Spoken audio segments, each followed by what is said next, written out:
Saudação e paz a todos. Se você caiu nesse vídeo por acaso, seja muito bem-vindo ao canal Palavra da Vida.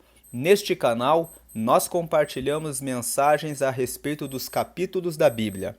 Neste canal, já fizemos a gravação dos capítulos do livro de Provérbios, de Eclesiastes, de Romanos, de 1 Coríntios, de 2 Coríntios e Gálatas, e agora estamos fazendo a leitura da carta que Paulo escreveu para a igreja dos Efésios. Como nós já vimos no capítulo 1, Paulo fala que Deus nos abençoou com toda sorte de bênçãos espirituais nos lugares celestiais. E no versículo 10 ele fala que Deus tornou a congregar todas as coisas na pessoa de Jesus Cristo. No capítulo 2, nós vimos que Paulo fala a respeito da vivificação, que Cristo ele é o mistério de Deus, que traz vida para todos e que Cristo ele é a pedra principal. Ele é a nossa paz, o nosso acesso a Deus, ele nos faz concidadãos dos céus e família de Deus, ele nos coloca no edifício de Cristo, sendo Cristo a pedra principal, ele nos faz templo dele e nos faz a morada do Espírito. E no capítulo 3, nós fizemos uma introdução a respeito das passagens que Paulo fez pela cidade de Éfeso. Fizemos a leitura de trechos dos capítulos 18, 19 e 20 do livro de Atos dos Apóstolos, com o propósito de revelar quanto tempo Paulo esteve em Éfeso, quantas vezes ele esteve em Éfeso, quais as principais obras que Deus realizou quando ele estava em Éfeso e quais foram as palavras finais que ele apresentou. Ainda no capítulo 3, nós fizemos uma exposição dos mapas das viagens que Paulo realizou para a cidade de Éfeso, mostrando que Paulo ele fez da cidade de Éfeso uma base missionária para pregar a palavra de Deus para as igrejas da Ásia e também fez uma viagem de Éfeso para Corinto com a finalidade de fazer uma segunda visita para a igreja grega com a finalidade de dar a eles recomendações para crescimento espiritual. Agora estamos ainda no capítulo 3, nós vimos que Paulo faz considerações a respeito da sua chamada, a sua vocação para anunciar o reino de Deus aos gentios. Ainda no capítulo 3, no versículo 1, nós vemos que Paulo nos dá uma informação. Eu, Paulo, sou o prisioneiro de Jesus Cristo por vós, os gentios. A informação que ele confirma aqui no capítulo 4, que nós vamos ler hoje. Eu, o preso do Senhor, Ele mostra que quando ele escreveu a carta de Éfeso, ele estava em Roma cumprindo a sua prisão. Então, hoje vamos ler o capítulo 4, que pode ser dividido em 3 partes. Na primeira parte, Paulo fala sobre a unidade da fé em Cristo. Na segunda parte, Paulo nos revela os ministérios que existem por meio de Cristo. E na última parte, Paulo traz recomendações práticas para a vida cristã. Vamos começar na primeira parte que fala sobre a unidade da fé em Cristo. Rogo-vos, pois, eu, o preso do Senhor, que andeis como é digno da vocação com que fostes chamados. Versículo 2. Com toda a humildade e mansidão, com longanimidade, suportando-vos uns aos outros em amor. Versículo 3. Procurando guardar a unidade do Espírito pelo vínculo da paz. Versículo 4. Há um só corpo e um só Espírito, como também fostes chamados em uma só esperança da vossa vocação. 5. Um só Senhor, uma só fé, um só batismo. 6. Um só Deus e Pai de todos, o qual é sobre todos e por todos e em todos. Versículo 7. Mas a graça foi dada a cada um de nós, segundo a medida do dom de Cristo. Versículo 8. Pelo que diz: subindo ao alto, levou cativo o cativeiro e deu dons aos homens. Versículo 9. Ora, isto, ele subiu, que é senão que também antes tinha descido às partes mais baixas da terra. Versículo 10. Aquele que desceu é também o mesmo que subiu, acima de todos os céus, para cumprir todas as coisas. Então, aqui, nessa leitura que nós fizemos, do versículo 1 até o versículo 10, nós falamos a respeito da unidade da fé em Jesus Cristo.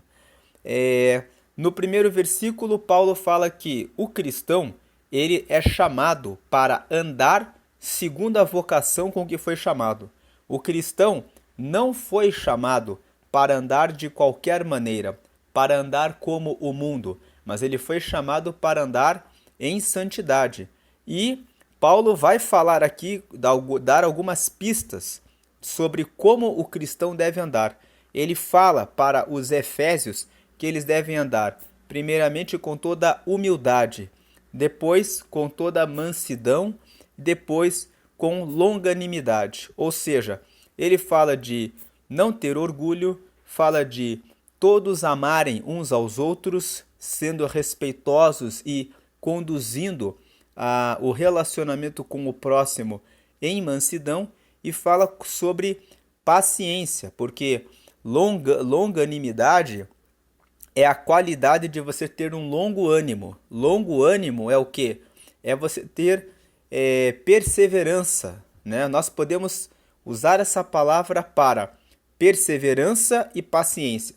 Longo ânimo você tem que ter aquele ânimo, aquele espírito de suportar o próximo, quando muitas vezes ele te incomoda, te irrita. E o ânimo é aquilo que nos motiva todos os dias a prosseguir a nossa jornada. Quantas vezes nós começamos um projeto e pensamos que ele não vai dar certo, então o nosso ânimo esmorece. Tenha longo ânimo, tenha essa qualidade, a qualidade de ter um longo ânimo, tenha longanimidade, ou seja, renove o seu ânimo dia após dia, acreditando que o teu plano vai dar certo. Longanimidade, ele está relacionado, portanto, à perseverança. Seja perseverante em colocar os teus projetos diante do Senhor para que Ele realize da melhor forma possível, fazendo a sua parte, que é todos os dias realizar aquilo que cabe a você realizar, suportando-vos uns aos outros. Então nós vemos aqui que essa recomendação, procurando guardar a unidade do Espírito pelo vínculo da paz. O que Paulo está dizendo no versículo 3? Como que você guarda unidade se você não tem paz com as pessoas com quem você se relaciona?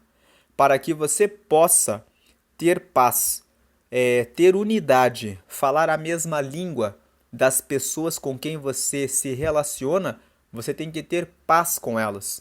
Então Paulo fala, procurem guardar a unidade do Espírito pelo vínculo da paz, ou seja, tenham relacionamentos pacíficos com as pessoas.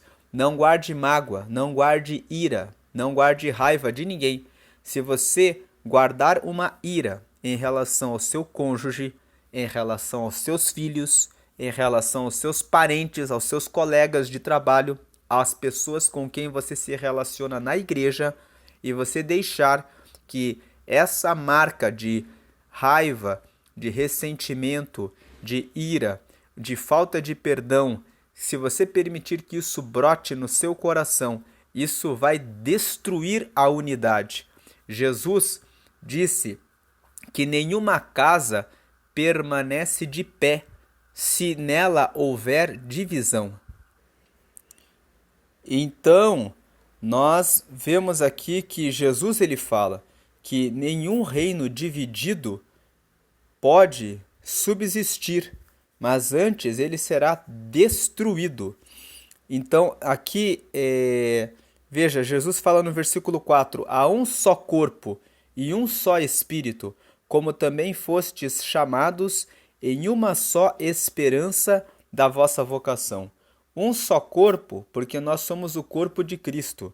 Em 1 Coríntios capítulo 12, a Bíblia fala que no versículo 27 que nós somos o corpo de Cristo, que o olho não pode desvalorizar o pé, nem o pé desvalorizar a orelha, porque todos fazem parte do corpo e todos os membros são importantes no bom funcionamento do corpo. Quem já não teve uma dor no dedo da mão, no dedo do pé ou uma dor de ouvido? Quando nós sentimos uma dor de dente, são pequenas partes do nosso corpo que são afetadas, mas que já exercem influência em toda a nossa saúde.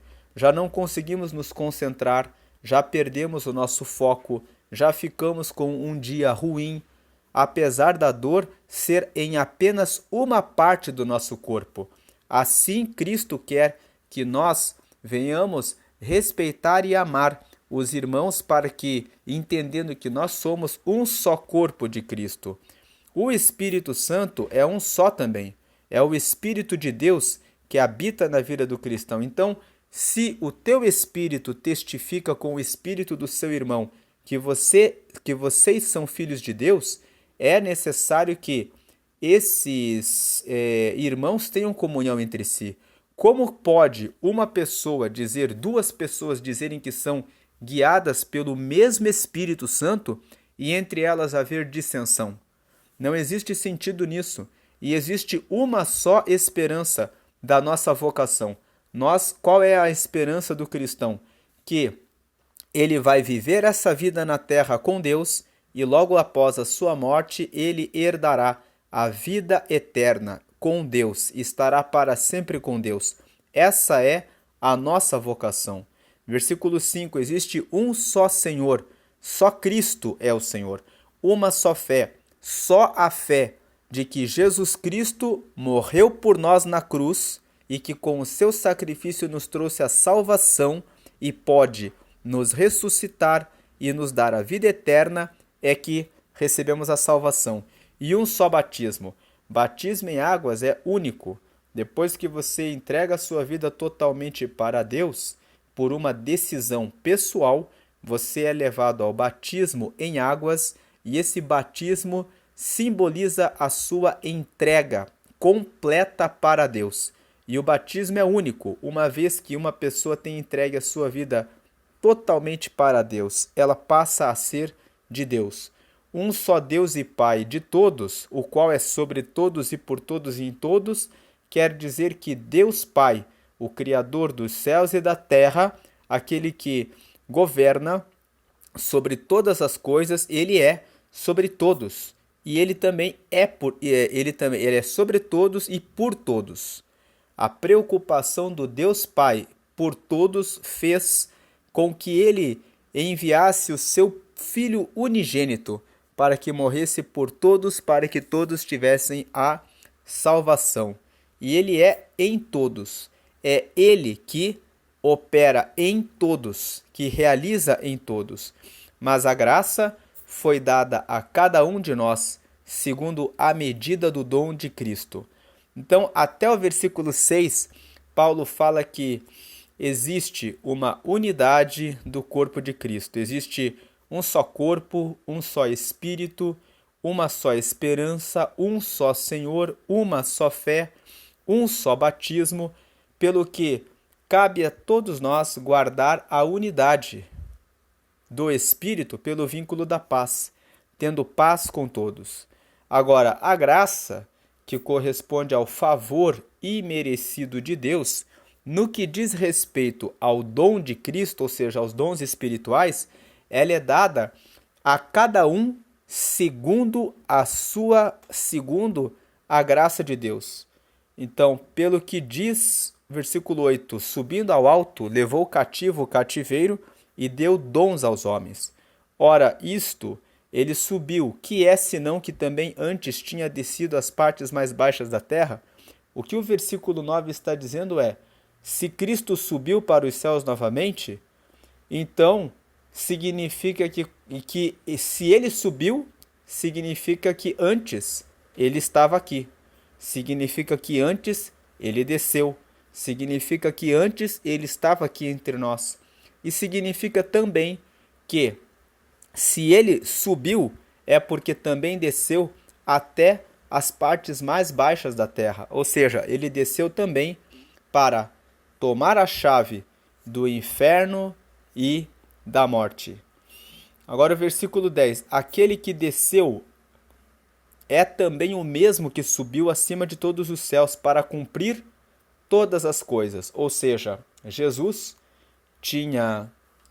ele morreu para cumprir aquilo que já havia sido determinado por Deus. Quando nós lemos Efésios capítulo 2, nós fizemos os comentários relativos ao fato de que Cristo, ele é o mistério de Deus.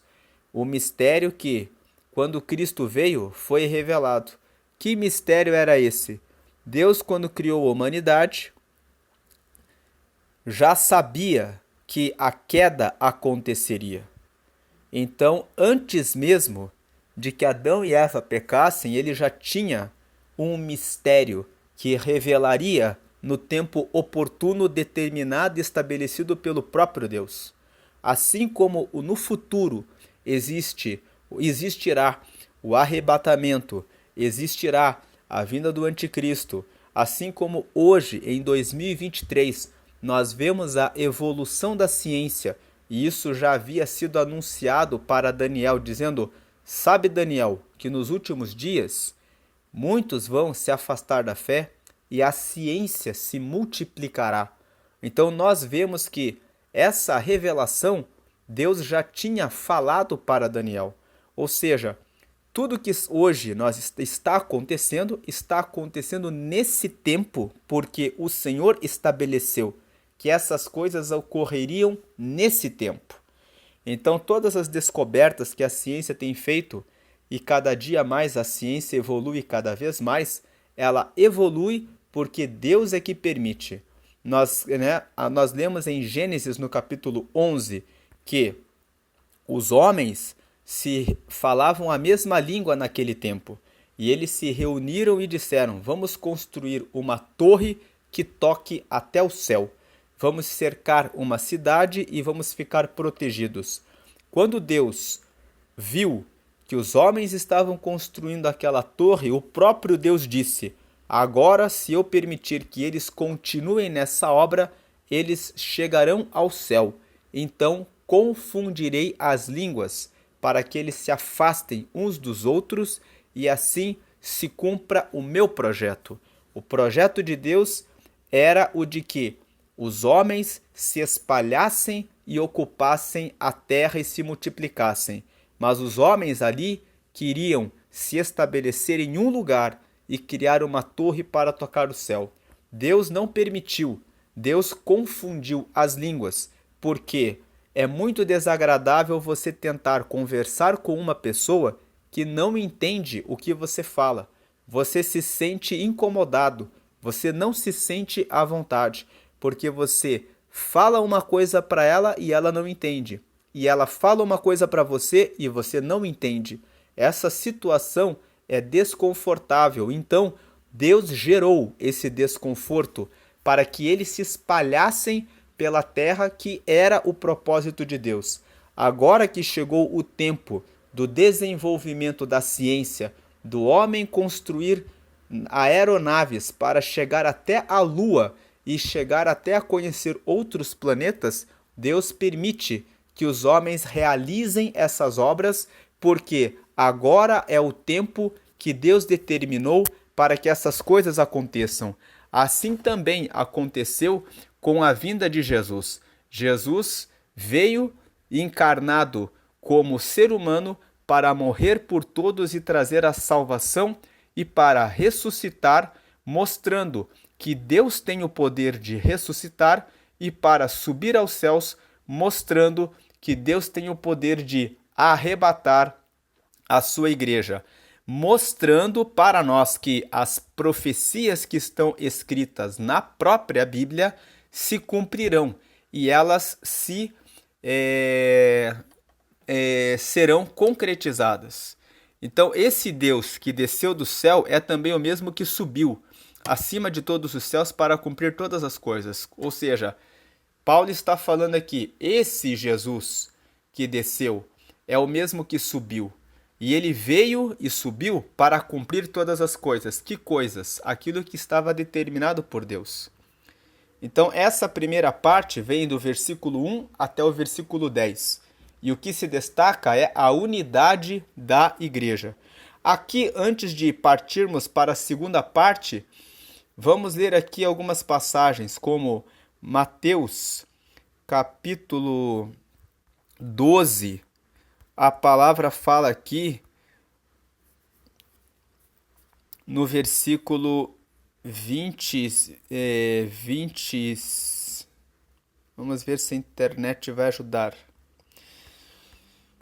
Aqui no versículo 25, aqui 22. Né? Jesus estava lá no meio da obra e trouxeram-lhe então um endemoniado cego e mudo, e de tal modo o curou que o cego e mudo falava e via. E toda a multidão se admirava e dizia: não é este o filho de Davi? Mas os fariseus, ouvindo isso, diziam: este não expulsa os demônios, senão por Beelzebu, príncipe dos demônios.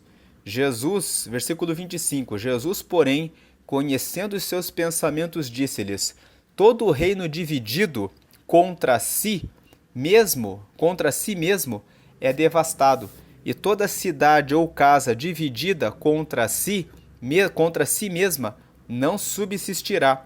E se Satanás expulsa a Satanás, está dividido contra si mesmo. Como subsistirá, pois, o seu reino?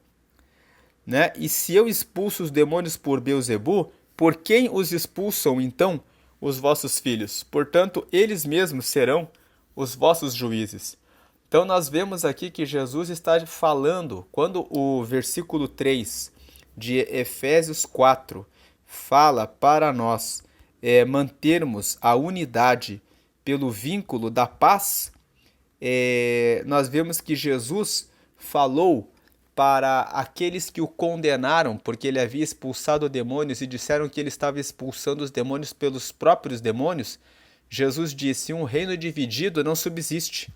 Então, por isso nós devemos, como diz aqui o versículo 3, procurar guardar a unidade pelo vínculo da paz.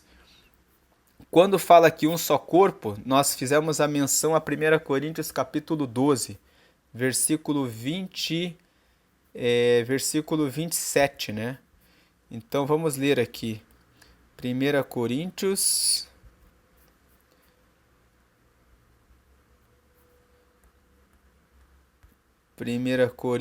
capítulo 12. Vamos ao versículo 27, que fala... Por que ele não foi? 1 Coríntios 12. Versículo 27. Ele fala aqui: ora, vós sois o corpo de Cristo, e seus membros em particular. E aqui no versículo 12 ele fala assim, ó: e a uns pôs Deus na igreja, primeiramente apóstolos, em segundo lugar profetas, em terceiro doutores, depois milagres, depois dons de curar, socorros, governos, variedades de línguas. Então, aqui em 1 Coríntios capítulo 12, Paulo fala sobre essa situação, sobre essa realidade de que nós somos o corpo de Cristo. Vamos voltar para Efésios 4. Deixa eu colocar aqui, Efésios.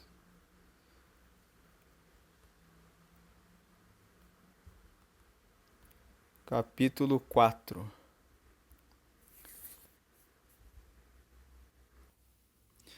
Agora, nós lemos esse texto de 1 Coríntios, capítulo 12, E nós vimos ali falando que Paulo ali, na carta de 1 Coríntios, no capítulo 12, fala sobre apóstolos e profetas e doutores.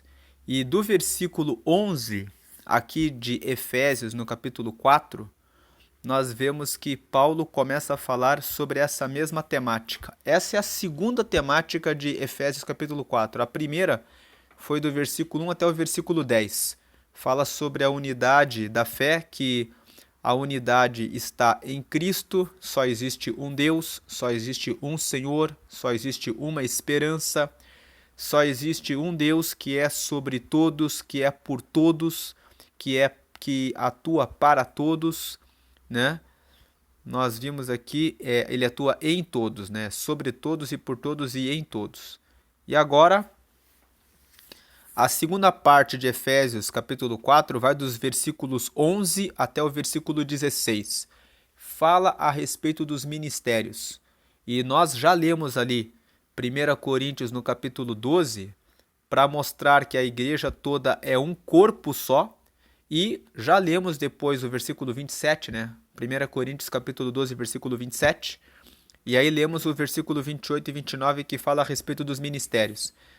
E fizemos aquela leitura porque 1 Coríntios 12 tem uma relação com Efésios capítulo 4, que é essa relação ligada ao ministério. Aqui Paulo volta a falar para os Efésios a mesma coisa que ele falou para os coríntios. Então ele fala aqui, e ele mesmo, né, ou seja, Deus, deu uns para apóstolos, e outros para profetas, e outros para evangelistas, e outros para pastores e doutores. 12. Querendo o aperfeiçoamento dos santos para a obra do ministério, para a edificação do corpo de Cristo. Versículo 13. Até que todos cheguemos à unidade da fé e ao conhecimento do Filho de Deus, a varão perfeito, à medida da estatura completa de Cristo. Quando Paulo fala aqui no versículo 13 que Deus distribui os dons segundo esses ministérios, o ministério de apóstolos é o primeiro ministério. É o ministério daqueles que anunciam o reino, viajam por todos os lugares, fundam igrejas. Depois o ministério dos profetas, os que trazem a mensagem, a palavra de Deus. Depois os evangelistas, os que pregam sobre salvação. Depois o quarto ministério dos pastores, aqueles que apacentam a igreja. E depois o ministério, por último, dos doutores, os que trazem ensinos a respeito da palavra. Para que Deus cria esses ministérios todos? Para o aperfeiçoamento dos santos, para a obra do ministério, para edificação do corpo de Cristo. Então é aperfeiçoamento, obra e edificação. Deus deseja que cada um dos cristãos, deseja que cada um de nós venha a ser aperfeiçoado nele. Para quê? Para que nós possamos fazer a obra do ministério. Deus tem um ministério, uma obra na vida de cada pessoa para que ele realize essa obra. E para que ele realize essa obra, primeiro você tem que receber o aperfeiçoamento do Senhor. Depois você é apto para fazer a obra do ministério. E você faz a obra do ministério para quê? Qual é a razão pela qual Deus quer o nosso aperfeiçoamento? Para que a gente vá para a obra, para a edificação do corpo de Cristo. Deus tem um propósito no nosso aperfeiçoamento. Ele tem um propósito quando ele nos encaminha para a obra. O aperfeiçoamento é para nos colocar na obra. A realização da obra é para que o corpo, o edifício de Cristo, seja edificado. Até que o quê? Para quê? Até que todos cheguemos à unidade da fé. Então nós vemos aqui que no versículo 13, Paulo está relacionando a questão dos ministérios, que é o segundo tema de Efésios capítulo 3 com relação ao primeiro tema. O primeiro tema, que vai dos versículos 1 a 10, nós lemos ali que Paulo vai construindo, revelando, mostrando que existe unidade da fé. Só existe um Senhor, só existe um Espírito, só existe um batismo, só existe uma esperança. A esperança é a mesma de todos. Só existe um único Deus, e esse Deus está por todos, ele está para todos, ele está em todos. Então, Deus ele é uno, ele é único, digno de honra, glória, louvor, adoração. E ele capacita, preparou ministérios. Quais são os ministérios? Ele preparou 5 ministérios. O ministério dos apóstolos, depois o ministério dos profetas, depois o ministério dos evangelistas, depois o ministério dos pastores e depois o ministério dos doutores. Mas todos esses ministérios são realizados com o propósito de obter o aperfeiçoamento dos santos. Para que é o aperfeiçoamento? Para a obra do ministério. Para que a obra do ministério? Para a edificação do corpo de Cristo. E para que todas essas 3 coisas? Para que todos cheguem de volta para a unidade da fé e o conhecimento do Filho de Deus, né? Ou seja, o conhecimento do Filho de Deus, Deus deseja que cada um de nós tenha tanta comunhão com Ele e realmente conheça Deus a ponto de Deus estar em nós e nós nele. Porque é assim que cada célula que nós somos do corpo de Cristo, vamos estar conectados ao corpo de Cristo. Nós precisamos ser na estatura de varão perfeito, na medida da estatura completa de Cristo. Porque assim como Cristo foi pleno e ele integra o corpo, ele é a cabeça do corpo, né? Ele é a cabeça do corpo de Cristo, porque ele é a cabeça do seu corpo. Assim nós precisamos estar na medida completa, na medida da estatura completa de Cristo, para que sejamos partes sadias desse corpo, que é o corpo de Cristo.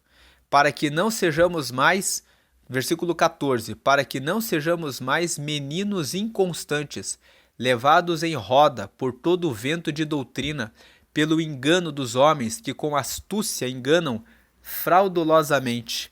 Então Paulo fala que é necessário ter maturidade. Lá em 1 Coríntios, no capítulo 13, no versículo 9, Paulo fala que quando eu era menino, eu pensava como menino, eu agia como menino. Mas quando eu me tornei homem, eu deixei das coisas de menino. Então aqui, 1 Coríntios capítulo 13, versículo 11, na verdade. Quando eu era menino, falava como menino, sentia como menino, discorria como menino.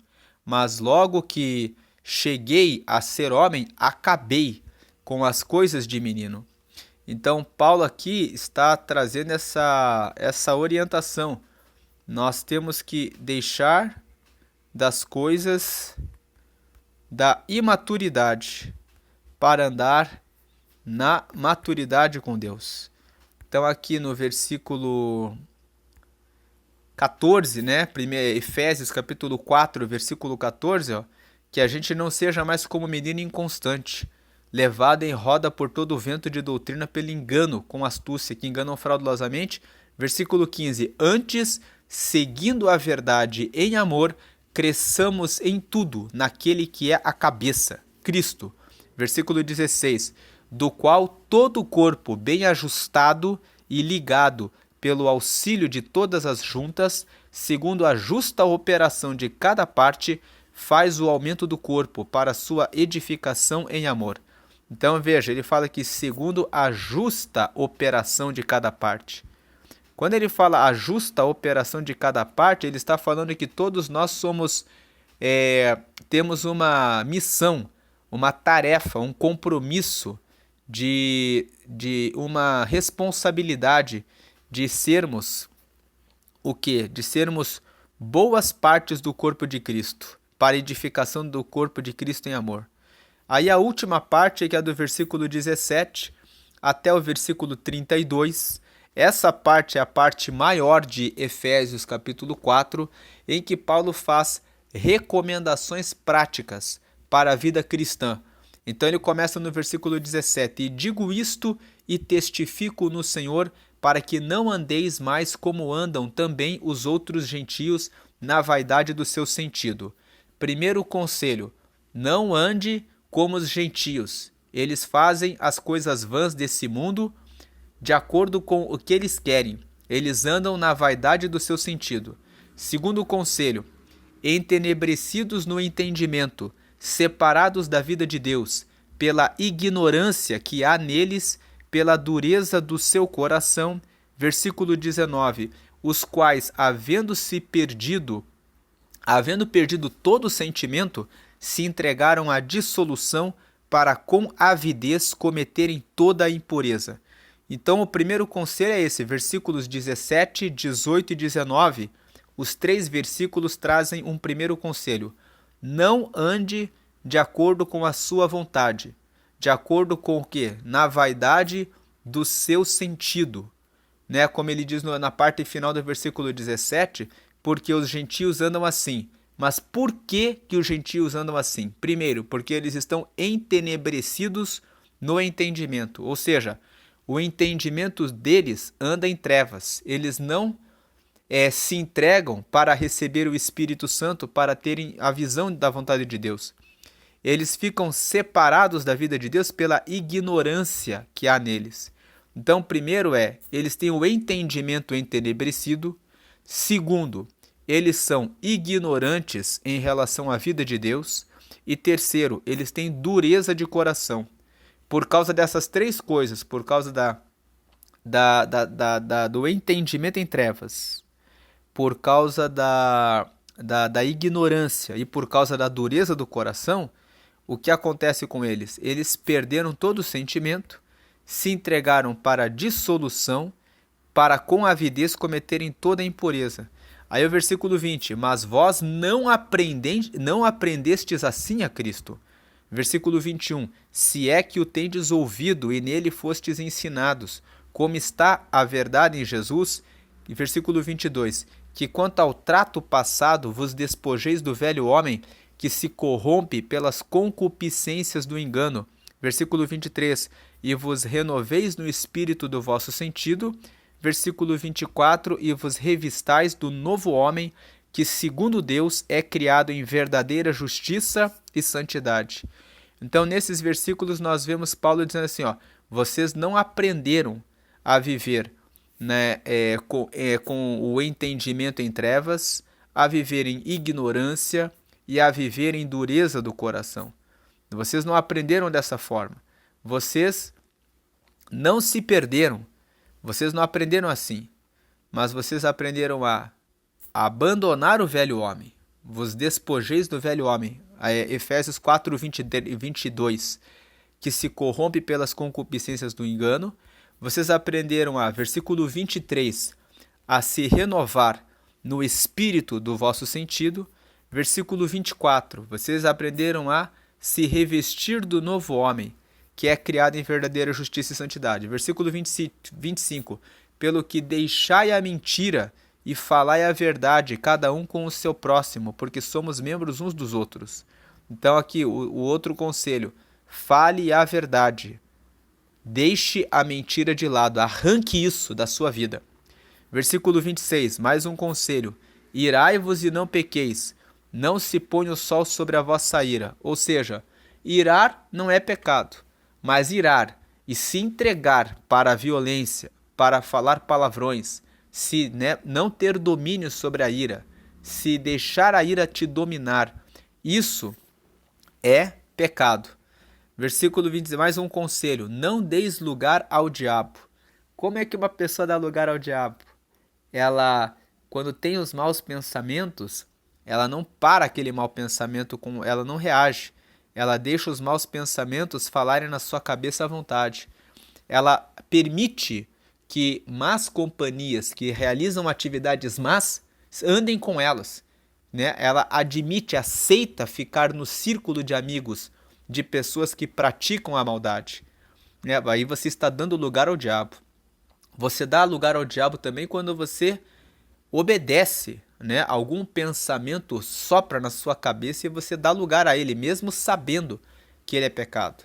Então, não deis lugar ao diabo. Se vem algum mau pensamento na sua mente, repreenda imediatamente. Se você percebe que algum amigo está andando no lugar errado, fuja dessa amizade. Se for algum parente ou algum irmão em Cristo, então procure conduzir esse tal em mansidão, trazendo ele para o reino de Cristo novamente. Agora vem aqui o versículo, se não me engano, Gálatas, capítulo 6 fala sobre isso. Fala sobre... Vamos colocar aqui, Gálatas, capítulo 6.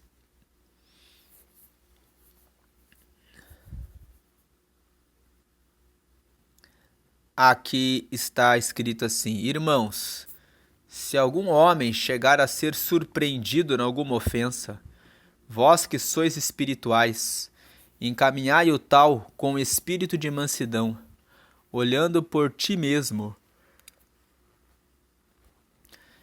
para que não sejas tentado. Então, nós vemos aqui nesse versículo que se alguém está se desviando do caminho de Deus, né, se algum homem, chegar a ser surpreendido em alguma ofensa, ou seja, em algum pecado, Paulo fala que vocês que são espirituais devem fazer o quê? Encaminhar o tal com o espírito de mansidão, olhando por ti mesmo, para que não sejas tentado.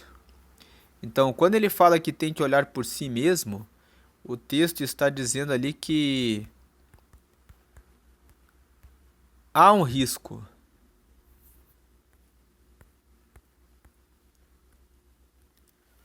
do cristão se perder no mundo.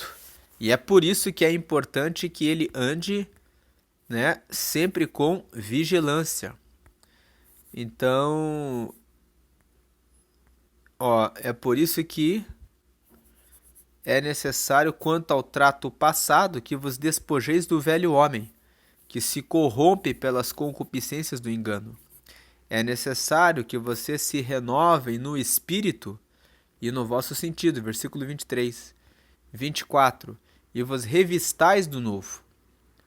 Ou seja, revestir é vestir-se duas vezes do novo, né? Porque a primeira vez é vestir, a segunda é revestir, né? E vos revistais do novo homem, que segundo Deus é criado em verdadeira justiça e santidade. Pelo que deixai a mentira, né?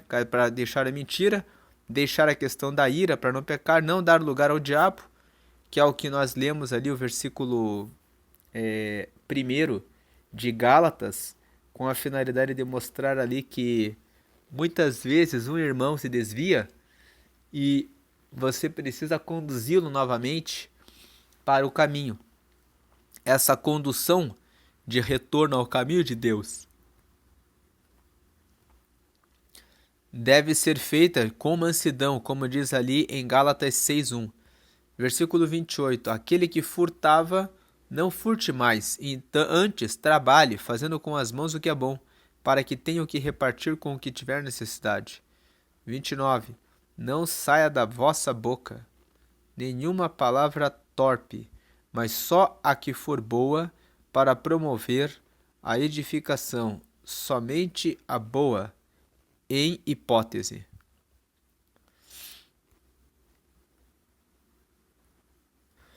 Em hipótese não, para a que seja boa em edificação, né? Para quê? Para que dê graça aos que a ouvem. Aí, e não entristeçais o Espírito Santo de Deus, no qual estáis selados para o dia da redenção. Aí vem 31. Toda amargura e ira e cólera e gritaria e blasfêmias e toda malícia seja tirada entre vós. Antes, sede uns para com os outros benignos, né? Ou seja, é benigno, é aquele que tem a qualidade de ver o bem, ele vê o bem no próximo. Misericordiosos, ou seja, o misericordioso é aquele que tem capacidade de abraçar o miserável, perdoando-vos uns aos outros, como também Deus vos perdoou em Cristo. Essa é a meditação de Efésios capítulo 4, como nós vimos a partir do versículo 17. O texto só traz recomendações práticas, né? Como não andeis mais como andam também os outros gentios, na vaidade dos seus sentidos. Esse é o versículo 17. O 18. Porque eles estão entenebrecidos no entendimento, separados da vida de Deus e estão com ignorância. Então essa é a palavra de hoje. Deus abençoe a todos. Fiquem na paz de Jesus.